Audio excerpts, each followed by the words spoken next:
Jadi di konstruksi hukumnya ini ada dua undang-undang sebenarnya.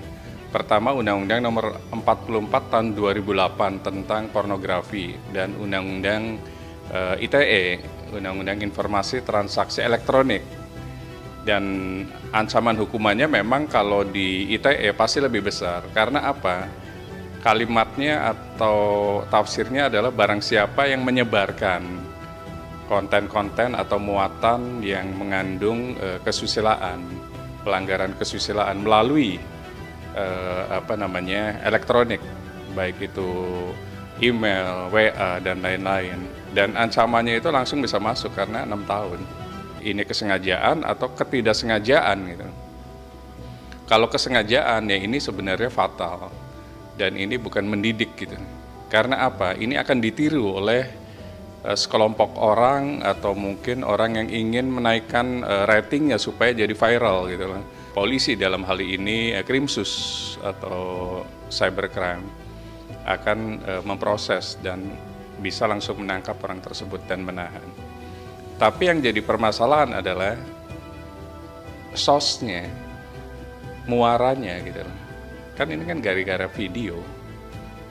Jangan sampai beberapa public figure yang ingin segera naik karirnya itu menggunakan cara ini. Karena memang cara ini akan lebih viral dibanding prestasi dia main sinetron, mungkin audisi, mungkin ikut misalnya lomba-lomba Putri Indonesia dan lain-lain, dan itu kan butuh waktu yang panjang prosesnya. Nah ini polisi sebenarnya harus bisa mensegerakan juga supaya apa? Supaya tidak timbul lagi pembuatan video porno yang akan merusak bangsa ini. Meskipun lagi-lagi Undang-Undang Nomor 44 Tahun 2008 ini ancaman hukumannya hanya 6 bulan.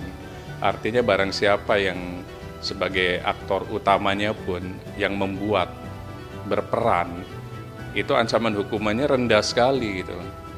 Dan mayoriti kasus-kasus yang ini akhirnya bebas si pemerannya gitu.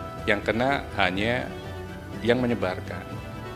Krimsus dalam hal ini Polda Metro Jaya atau mungkin Bareskrim di Mabes Polri itu harus bisa menjungtokan meskipun dia pemeran, meskipun dia orang yang ada di sana, dia pun harus masuk juga kategorinya gitu.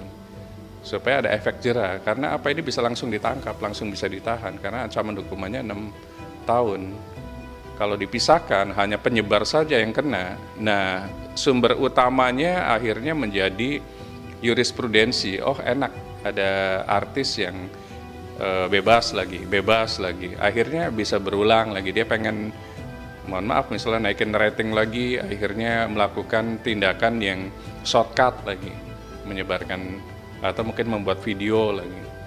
Nah itu kan akhirnya muncul lagi. Kemudian ujungnya misalnya jadi nafkah. Nah ini kan jadi contoh bagi masyarakat yang pengen shortcut juga nantinya gitu. Nah ini kami sebagai praktisi hukum, dokter hukum juga harus bisa memberikan masukan kepada penegak hukum, karena ini penegak hukumnya cuma satu yang bisa memproses, kepolisian.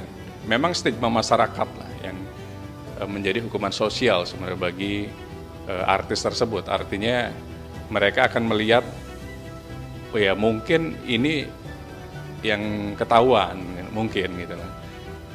Jadi balik lagi memang artis adalah atau public figure harus menjadi garda terdepan semestinya dari sisi moralitas. Nah bagaimana garda terdepan kalau moralitasnya misalnya absurd gitu, otomatis kan masyarakat akan menilai dan mungkin yang anak-anak kecil bisa meniru. Nah itu sebenarnya fungsi dari public figure, itu tidak boleh hal-hal yang negatif itu masuk gitu. Kalau bisa semuanya positif. Jangan lupa jejak digital itu sampai kapanpun ada. Mereka pasti suatu saat punya keluarga, punya anak, punya suami. Apakah menerima pasangannya bahwa masa lalu dari pasangannya itu pernah ada video porno yang tersebar gitu lah.